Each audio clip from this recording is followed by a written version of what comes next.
नाग पंचमी हिंदू धर्म का एक प्राचीन और अत्यंत महत्वपूर्ण पर्व है, जिसे सावन महीने के शुक्ल पक्ष की पंचमी तिथि को पूरे भारत में श्रद्धा और विश्वास के साथ मनाया जाता है। इस दिन नाग देवता की पूजा की जाती है, क्योंकि हिंदू मान्यता के अनुसार सर्प केवल भय का प्रतीक नहीं, बल्कि शक्ति, संरक्षण, उर्वरता, ऊर्जा और आध्यात्मिक जागरण के सूचक भी है। पौराणिक कथाओं के अनुसार नाग पंचमी का संबंध भगवान शिव, श्री कृष्ण, महर्षि कश्यप और पृथ्वी की संतुलन शक्ति से जुड़ा है। पुराणों में वर्णित है कि नागवंश आदि शक्ति और जल शक्ति के रक्षक माने जाते हैं। यहाँ कश्यप ऋषि की पत्नी कद्रु के पुत्रों के रूप में शेषनाग, वासुकी, तक्षक, कारकोटक और पद्म नाम जैसे प्रमुख नाग उत्पन्न हुए हैं।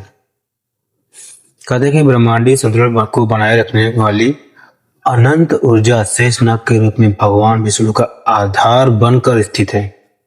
इसलिए नाग पूजा को आध्यात्मिक ऊर्जा से भी जुड़ा महत्वपूर्ण अनुष्ठान माना जाता है। महाभारत की कथा के अनुसार नागवंश और मानव के बीच संघर्ष को रोकने और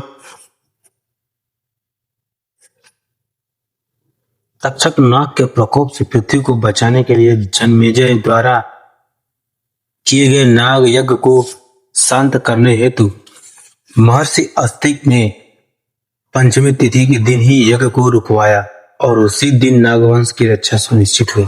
इसलिए इसे नाग पंचमी के रूप में मनाया जाता है। वही दूसरी ओर श्री कृष्ण की बाल लीलाओं से जुड़ी कालिया नाग पर विजय की कथा भी इस पर्व से संबंध है। जैसे भगवान विष्णु कृष्ण ने यमुना नदी में बसे विषैले कालिया नाग को पराजित कर वृंदावन वासियों को बचाया और उसे द्वीप के समुद्र में लौटने का आदेश दिया। इस प्रसंग के कारण नागों को धर्म के मार्ग पर लाने और अहिंसा का संदेश बनाने के लिए नाग पंचमी अत्यंत महत्वपूर्ण माना जाता है। दक्षिण भारत में एक मान्यता है कि इस दिन गायों को नागों को दूध चढ़ाने से घर में नकारात्मक ऊर्जा समाप्त होती और कुंडली के काल सर्प दोष जैसे ग्रह दोष शांत होते हैं। शैव परंपरा में नाग शिव का अलंकरण है। उनकी जटाओं में, गले में और भुजाओं पर नाग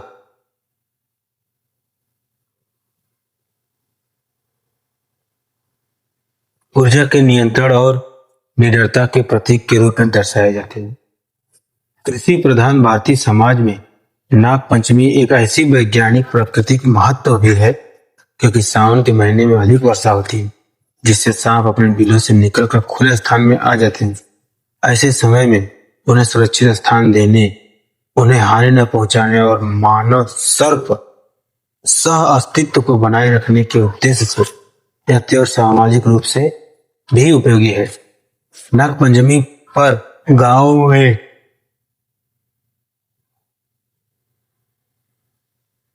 दीवारों पर चित्र बनाए जाते हैं। महिलाएं 5 प्रकार के अनाज, दूध से नाग पूजा करती हैं और संतान, संपत्ति, वर्षा तथा घर परिवार की सुरक्षा की कामना करती हैं। कई स्थानों पर कुछ नाग बनाकर उसकी पूजा की जाती है, ताकि यह संदेश दिया जा सके कि सर्प प्रकृति का अभिन्न अंग है और उन्हें मारना पाप माना जाता है। ज्योतिष में कहा है, इस दिन नाग पूजा करने से राहु केतु के दुष्प्रभाव भी कम होते हैं और घर में सुख शांति बढ़ती जाती है। नाग पंचमी के एक अन्य ऐतिहासिक पहलू भी है। भारत के कई राज्यों में आज भी नाग मंदिर, जैसे कर्नाटक के नागपट्टिनम, उत्तराखंड के नागराज मंदिर, महाराष्ट्र के मनसा देवी नाग मंदिर और दक्षिण भारत के नाग शक्ति धाम इस पर्व के प्रमुख केंद्र हैं, जहां विशाल मेले और पर्व का आयोजन किया जाता है। इस दिन विशेष रूप से विवाहित महिलाएं अपने पुत्रों की दीर्घायु, परिवार की सुरक्षा और जीवन में बाधाओं को दूर करने हेतु नाग देवता से प्रार्थना करती है कि नाग पंचमी प्रकृति, धर्म, संस्कृति तीनों का संगम है। यह पर्व हमें सिखाता है कि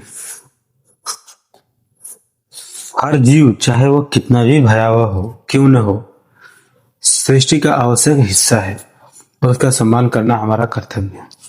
इस दिन सर्पों की पूजा केवल एक धार्मिक परंपरा नहीं, बल्कि प्रकृति संरक्षण, ऊर्जा, जंतु जीव संरक्षण और पर्यावरण संरक्षण के लिए मानव की जिम्मेदारी को व्यक्त करती है। आधुनिक समय में यह त्योहार मनुष्य की प्रकृति के बीच संतुलित संबंध को बनाए रखने का संदेश देता है और हमें याद दिलाता है कि यहाँ नाग है, वहाँ ऊर्जा और जीवन है। इसलिए नाग पंचमी हमारी संस्कृति, धार्मिक और पर्यावरणीय मूल्यों को जोड़ने वाला अत्यंत महत्वपूर्ण त्योहार है।